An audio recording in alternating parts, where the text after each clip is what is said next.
Welcome back. A cholera outbreak is advancing rapidly in the capital of Yemen. According to the Red Cross, the number of cases has tripled in the past week. Over 100 people have died, including children. Well, the crisis figures speak for themselves. As of now, there are 116 dead and over 8,000 suspected cases. Local hospitals are overloaded, with many patients lying under beds and in corridors.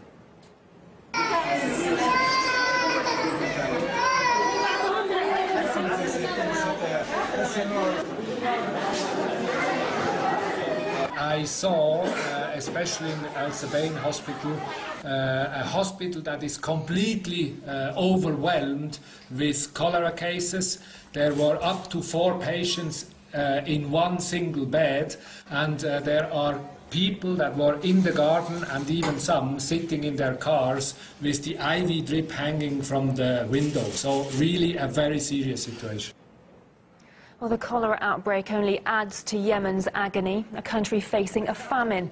Over 17 million people have no food. That's a 21% increase since 2016.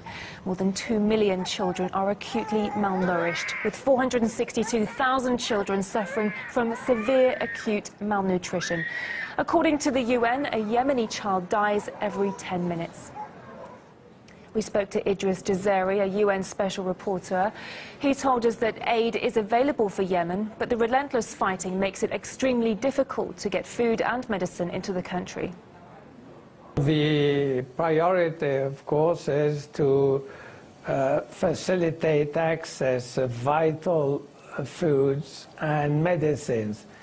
And as the fighting is going on in the port of Hodeidah at present, it's become a war zone, and it is extremely difficult for the World Food Programme and other suppliers of humanitarian assistance to introduce the food that's available for these people into Yemen. So I issued some time ago an appeal to provide safe passage for humanitarian supplies through the port of Hodeidah. It's more a question of whether the parties that are confronting one another in these regions are prepared to let them access.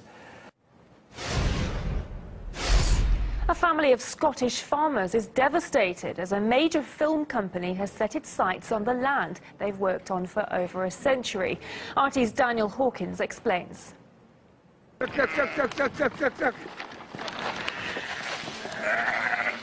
A farming family of 3 generations tending to their flock in the beautiful Scottish countryside. It's a pretty picture, but one that could soon vanish. For over 100 years, Jim and his family have lived and worked on this farm just outside Edinburgh. It's both greenbelt protected and among only 8% of the finest agricultural land in Scotland.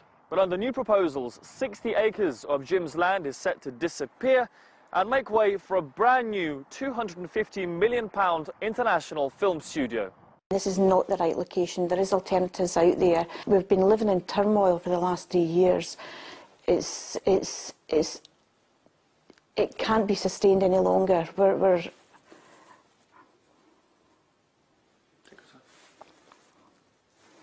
We're actually at breaking point now. Like his mother, Jim Telfer was born in the farmhouse on land originally leased to his grandfather in 1915. After serving in the army, Jim took over the estate. But since 2013, the household has been locked in a legal dispute with the landowners who want to sell the farmland to the studio developers. Jim is adamant his family should stay where they are. The whole family is entitled to stay here.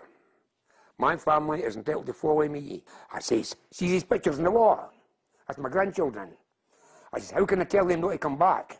The Gibson family, who own the land, have denied accusations of trying to evict the Telfers. A proposal was made in June 2016 that would allow the studio to be developed and would provide Mr. and Mrs. Telfer with a guarantee that they could stay in the farmhouse for the rest of their lives.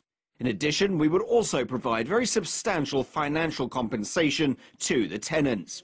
But to the family, it's not about the money.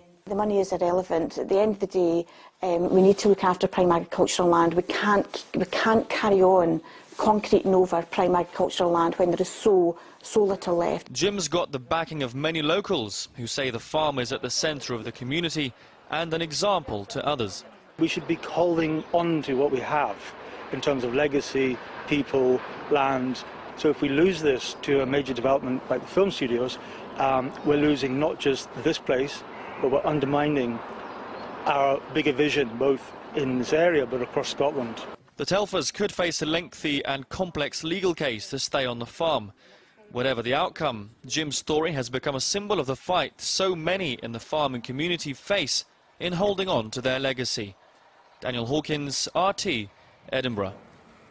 Well, the Scottish Government has already given the green light to the plans, and the first studio facilities could be operational by late 2018. An ISIL recruiter has been detained in a massive raid by Russia's Federal Security Service.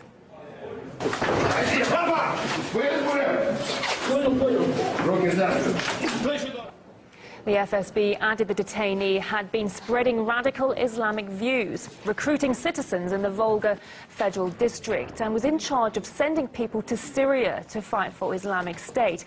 Anti-terror raids are continuing in the area.